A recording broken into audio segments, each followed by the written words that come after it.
Sir అయితే మొన్న నందమూరి వంశం నుంచి 4వ తరం హీరో పరిచయం చేశారు మన వైవిఎస్ చౌదరి గారు.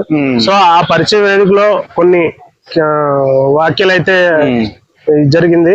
అవి ఎంతవరకు కరెక్ట్ సార్? ఈరోజు మొన్న కళ్యాణ్ రామ్ గారి అన్నగారి అబ్బాయి జానకిరామ్ గారి అబ్బాయిని హీరోగా ఇంట్రొడ్యూస్ చేశారు ఈ వైవిఎస్ చౌదరి డైరెక్షన్ లో. దానికి మేము వెల్కమ్ చెబుతున్నాం అండి. ఆ అబ్బాయి గారు కుర్రాడు బాగానే ఉన్నాడు, ఫస్ట్ లుక్ కూడా వదిలేరు, బాగానే ఉన్నాడు. ఆ అబ్బాయి మంచి విజయం చేకూరాలని మేము కోరుకుంటున్నాం. కానీ నిన్న ఆ ప్రెస్ మీట్ లో వైవిఎస్ చౌదరి గారు ఈ వారసులు ఇలా మాట్లాడటం అనేది కరెక్ట్ కాదు. సినిమా గురించి మాట్లాడుకుంటే మంచిది ఏదైనా కానీ, అందరికి బాగుంటుంది. అంతేగాని ఎన్టీఆర్ గారి వారసులు వీళ్ళే వాళ్ళే అనేది మీరు చెప్పాల్సిన అవసరం లేదు. అది జనాలకు తెలుసు ఎవరు ఏందనేది. ఈరోజు జూనియర్ ఎన్టీఆర్ గారిని విమర్శించే స్థాయి మీది కాదు. జూనియర్ ఎన్టీఆర్ గారు ఈ రోజు నందమూరి తారక రామారావు గారి తర్వాత ఆ లెగసీని కంటిన్యూ చేశారు బాలయ్య బాబు గారు 2వ తరం వారసులుగా. బాలయ్య బాబు గారి తర్వాత 3వ తరం వారసులుగా జూనియర్ ఎన్టీఆర్ గారు అదే లెగసీని కంటిన్యూ చేసుకుంటా స్వయం కృషితో అతను ఈ రోజు పాన్ ఇండియా స్టార్ అయ్యాడు. ఇప్పుడు హీరో వారసులని చాలా మందిని చాలా హీరోలు వాళ్ళ పిల్లకాయలని ఇంట్రొడ్యూస్ చేశారు. కానీ ఒక సినిమాతో మరుసటి సినిమాతో కనపల్లా ఎవరు. ఈ రోజు సినిమా బాగుంటేనే ప్రజలు ఆదరిస్తారు. ప్రజలకు నచ్చే సినిమాలు తీయటం కూడా హీరోలు సక్సెస్ కావాలి.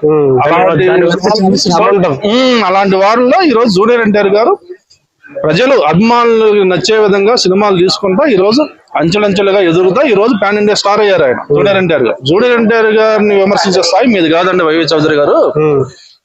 ఇలాంటి మళ్ళా మీరు మాట్లాడకుండా ఉంటే మంచిది.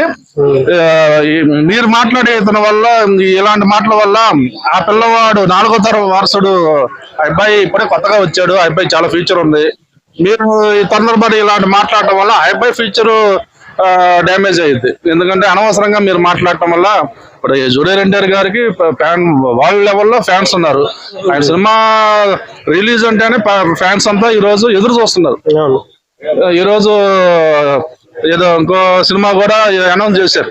ప్రతి సినిమా జూనియర్ ఎన్టీఆర్ గారు ఆయన కొత్త కాన్సెప్ట్ తీసుకుంటా నందమూరి తారక రామారావు గారు ఆ టైంలో ఎలాగైతే ఏ క్యారెక్టర్ ఇచ్చినా సక్సెస్ఫుల్ గా చేశారో ఈ రోజు జూనియర్ ఎన్టీఆర్ గారు కూడా ఏ క్యారెక్టర్ ఇచ్చినా ఆ క్యారెక్టర్ కి 100% న్యాయం చేయగల ఏకైక నటుడు ఈ రోజు దేశంలోనే జూనియర్ ఎన్టీఆర్ గారు.